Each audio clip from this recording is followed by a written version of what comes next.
the stuff going down in Maidan, the Newland and John McCain there, I knew what was going on. I mean, I had no idea that it was going to be as horrific as it was, but I didn't have to wait long to see. I mean, by February, the government was overthrown. The U.S. puppets were put in power. The Nazis were put in power.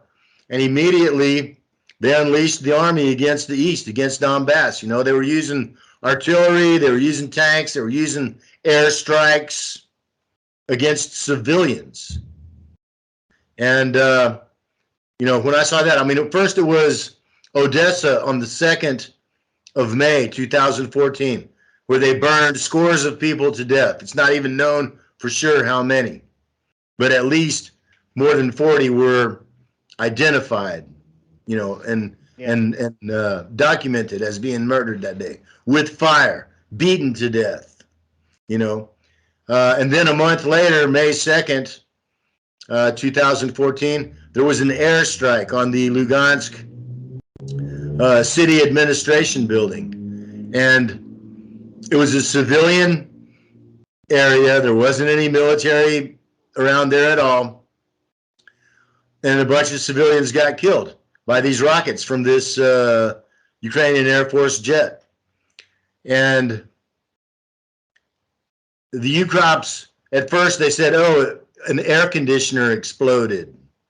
They said we didn't have an airstrike there. We didn't shoot at them. It was like they must have malfunctioned their air conditioner or something. But there was a video that was made in the moments just after that attack, and a woman named Inna Kukuruza, a middle-aged, red-headed woman, was sitting on the ground on the street next to her legs. Both of her legs had been blown off. And this guy comes up and he's making a video with his phone. And she's sitting there. The person that she had just been talking to is laying there next to her, already dead.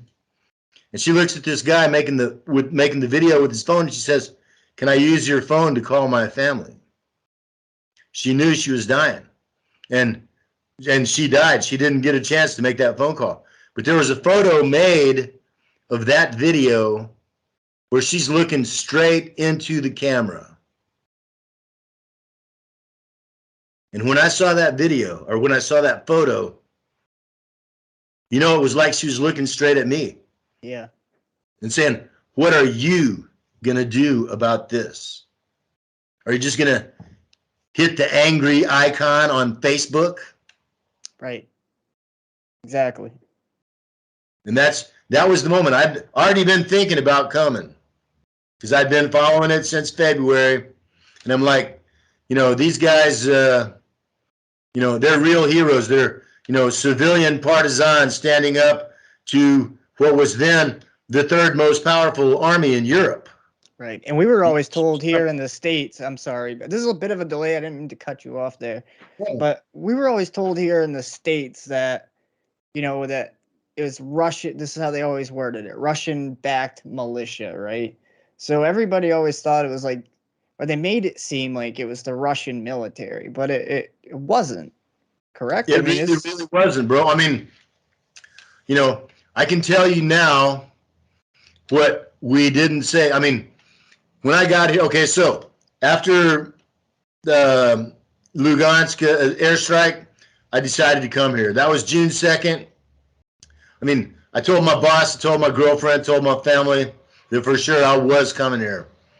It took me a while to get my Russian visa. It took me a while to save up some money. I sold everything that I owned, bro. I mean, yeah, my guitars, my guns, my motorcycle, and whatever I didn't sell, I gave away. And so I got a ticket, had about $3,000 in cash, and I came to Russia on the end after Thanksgiving. Okay, so you went to Russia first? What's that? You went to Russia first? Yeah. I mean, that was the only way that you could get into Donbass. It still is. Gotcha. Okay. But I had Thanksgiving with my family and friends. and then flew to Rostov like the 1st of December 2014. I went to Volgograd, Stalingrad to see the monument of Mamayev Kurgan. That's my which dream. I My had dream all to go there. I saw a photo of it when I was about 10 years old, and I thought that's the coolest thing. I mean, I've been, to the Statue of Liberty and the Washington Monument and the Mexican pyramids and stuff. Yeah. But I said, this statue is the coolest thing that there is on Earth, but I'll never be able to see it because it's in the Soviet Union, and not just like in Moscow or something, but in the hinterlands. But when I got to Rostov and it was 500 kilometers, I made a pilgrimage there, bro. Really? Yeah. Oh, yeah, dude. And it was 500 kilometers on a broke down bus through a blizzard. And I got there and I got a hotel. And it was like 10 kilometers, 5 or 6 miles from Mamayev Kurgan. And I got up at 4 o'clock in the morning the next morning and I walked, because as long as the Volga River is on your right and you keep going that way, you're going to eventually get to it and you can't miss it. Right. And dude, Yeah, I got yeah. there, I don't know, it was like a little before 8 o'clock, dawn. I was the only guy there, bro. Wow. Unreal. Unreal. I can't imagine the ambiance and the feeling that you must Dude, get I mean, when you get inside. to think about it now, bro. Oh man. I paid my respects. I said my prayers, and then I went back to Rostov. Caught a bus to Donetsk on the 7th of December, 2014. And a week later, I was in Vostok Battalion. And a week later after arriving, how did that all go down? Like, did you meet somebody, or is there like a recruiting office there? Or? That I'd been, corresponding with on Facebook. He was a Italian journalist who was in Donetsk covering the war. And I told him I was coming. He's like, okay, well, here's where I'm staying. And if, when you get here, just come here. It's like a little hostel and there'll be a room for you and we'll take it from there. And he's still one of my best friends today. He lives now in Kazakhstan, but we keep in touch even still today. And he helped me out, so I had like a couple of addresses that I had, plucked off the internet about where to go if you want to volunteer. But we got kind of the runaround. I mean, we spent a whole day going from one place, and they said, no, go to this other place, and then go to this other place, and then go to this other place. And then they said, oh, yeah, you got to go back to that first place. And so it took about a week. We went where we signed up was, and it was really funny too, man, because the first day that they let me in, and it was Sparta Battalion, Motorola. It was his battalion headquarters. It was the old SBU. It was like the secret police compound, the Ukrainian secret police compound that had been taken over, and it was turned into Sparta Battalion headquarters. Now this is the commander with the red backpack? No. This is Motorola, the guy from the little short, kind of elfy looking dude. Yes, yeah, okay. Yeah. Him and Gibby were like the two famous commanders from the early days. Yep. And so and the first day that I was there, I was by myself, didn't speak any Russian.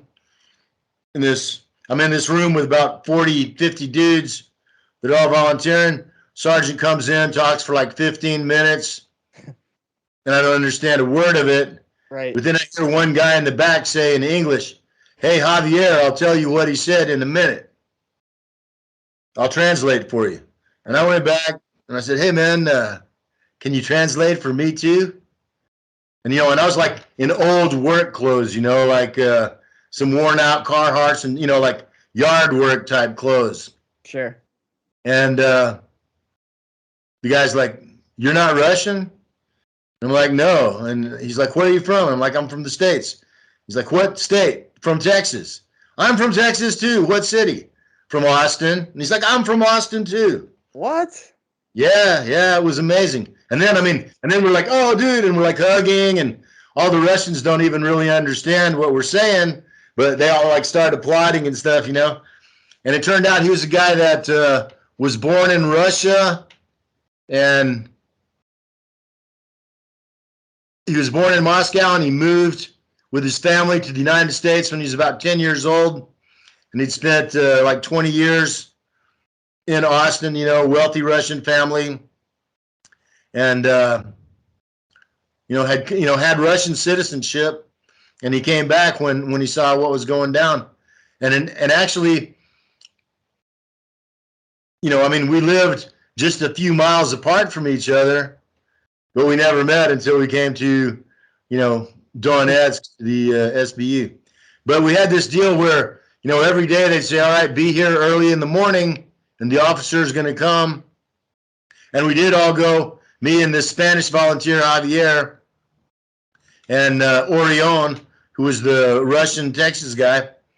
We got grilled one day by the MGB, the Donbass DPR Secret Service, and they grilled us hard for about 6 hours, interrogated. Sure. And, and it's funny, and it's a fact, too, that there was 3 guys. There was 2, super fit, badass, Spetsnaz soldiers that spoke English. And then there was this other dude, and he was just like this. He was a really evil-looking dude, man. He had a black shirt, and it said in English, "The Dragon." What? And he sat there, and he didn't say a single word, He just sat there the whole time, for hours. Really? Yeah. And then when they finally, figured that they had, our measure, this dude, the Dragon, he gets up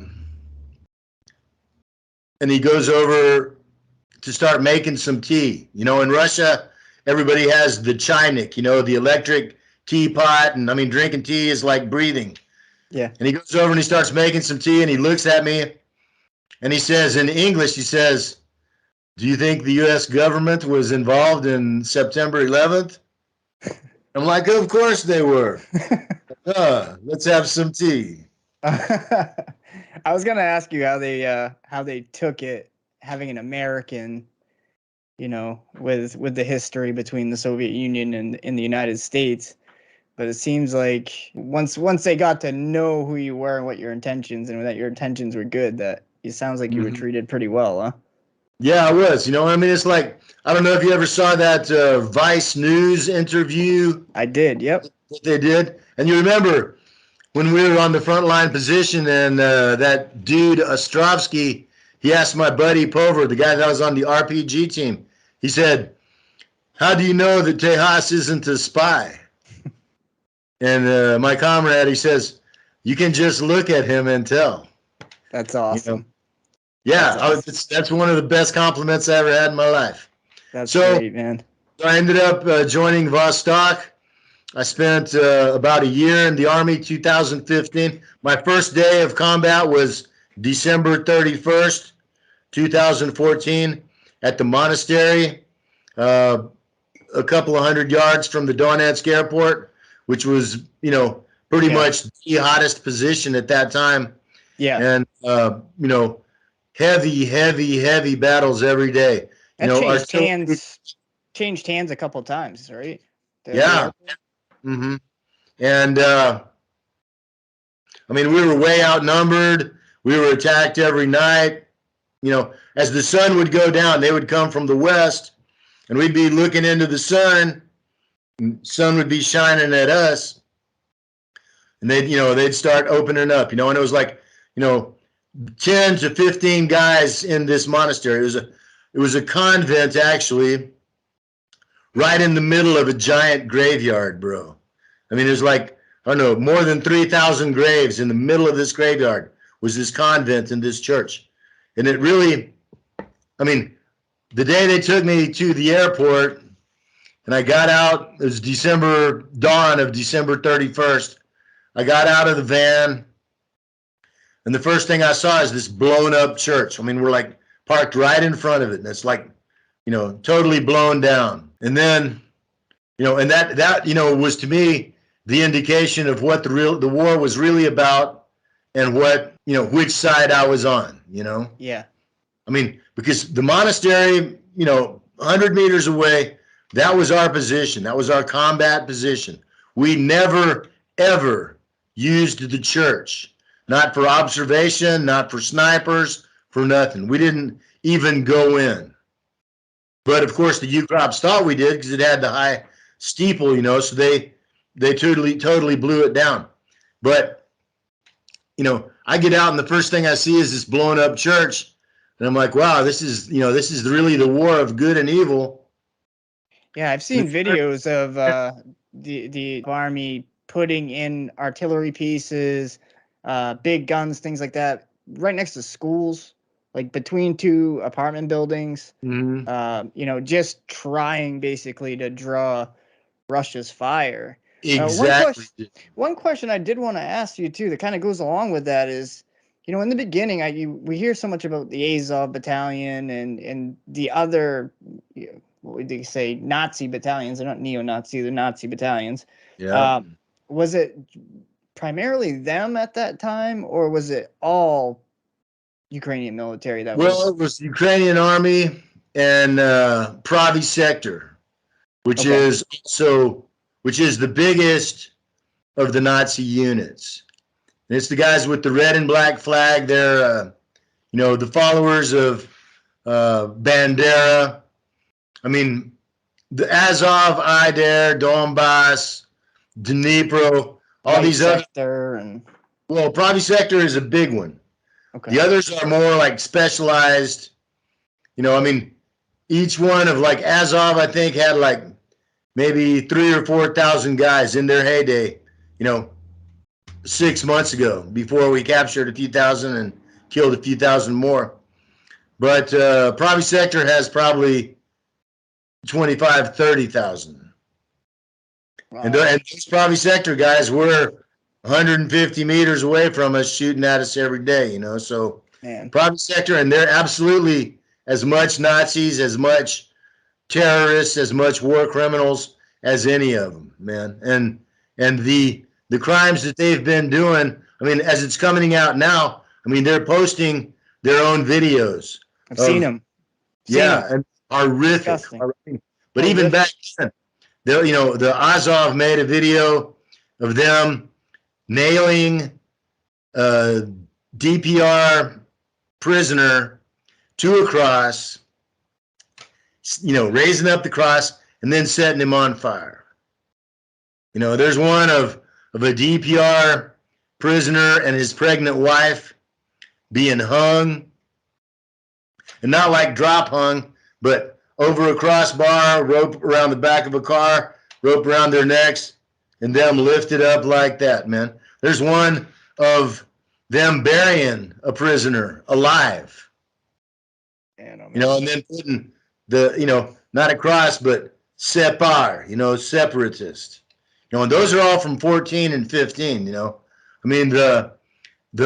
crimes that they have done, are every bit as horrific as what the German Nazis did when they were here on this very same land. The German Nazis held the city of Donetsk for 700 days, and then we kicked their ass and we kicked them out. And we're doing it again right now. We're advancing westward. And so this is, that's what Putin said. It's what I've been saying for the last 8 years, that these are real Nazis. They're terrorists. They're war criminals. They're the European version of ISIS. And they really are, although ISIS is here too. ISIS has been here since 2015, working with the Ukrainian army. And that's a fact. Wow. An absolute verified fact. They have their own Sheikh Mansour battalion, and it's made up of volunteers, ISIS from Syria, the dudes that fought against Russia in the Chechen wars, jihadists. terrorists, cannibals, Right. real monsters, and they're all of the same cloth, and they come from the same progeny. They're created by the CIA, which was created by the German Nazis that the U.S. brought back into the States after 1945, Yep. So now, and this is the most important thing, the propaganda in the West, it's off the charts now, first of all, they censor anything other than their own bullshit, and it's like, and that's why I appreciate so much guys like you still in America doing what you're doing, which is to tell the actual truth, because it is a rare commodity these days. But dude, after the operation started in March, I went to the front line. I made a 40-second video that showed me on the front line with a bunch of Russian tanks saying, hey, we're going to help all the good people, and all the Nazis, we're going to kick their ass. And I put it on my YouTube channel, which I had for 12 years, and the count on it, within 12 hours was 150,000 views. Wow. And it was probably a lot more than that. And the next day, that video is deleted, and the next day, my whole channel is deleted. Unbelievable. Make a new channel. I can't comment or, not much less post a video. I can't even like a video. And it's, the way that they do it. If you don't have a YouTube account, if there's a video that somehow the censors don't like, but they don't want to delete it, right, and be too obvious about their censorship, they just age restrict it. And if they do that, you can't watch it if you don't have an account. right. Sign in. This is age restricted. You have to sign in. I can't sign in. I'm banned from YouTube for life, just like I am from Twitter, just like I am from Facebook. Graham Phillips, the legendary English journalist who is one of the guys who inspired me to come here, and a really great guy who's done, tremendous work here, defending the truth. Yes. His YouTube, he just got sanctioned by by Britain. Yeah. They his bank accounts. It's insane. It's absolutely insane. That how can, and I talk about this on my channel, is how did people expect, or anybody expect us to have an actual clue of what's going on if they only show one side of the story? But it's clear that they're obviously doing that for a reason. They don't want us to know the truth. And the reason is because they're the criminals and they're the liars. And so, you know what they say, the cowards hate the brave, the stupid hate the wise, and the liars hate the truth. Yep. So a lot of people hate me. I don't know. Well, we'll see if we can get you back on YouTube here. Yeah, for this interview. Big time. And it's funny that there's a few other channels that have shared my videos. And something else, the 40-second video that got me deleted from YouTube, like the next night, dude, I'm talking about within 48 hours for sure, Jimmy Kimmel played it on his late night talk show. Wow, I didn't know that. Are you serious? And and that one's a couple of million views on YouTube, dude. And and he's like, oh, what a spunky little piglet, totally talking shit about me, and saying, oh, what, the Russians will just let any fat old American come out there and drive a tank, Imagine if we did that, we let, some Russian guy come over and, hey, let Ivan drive the tank, just, stupid drivel, like the kind of shit that comes out of Hollywood.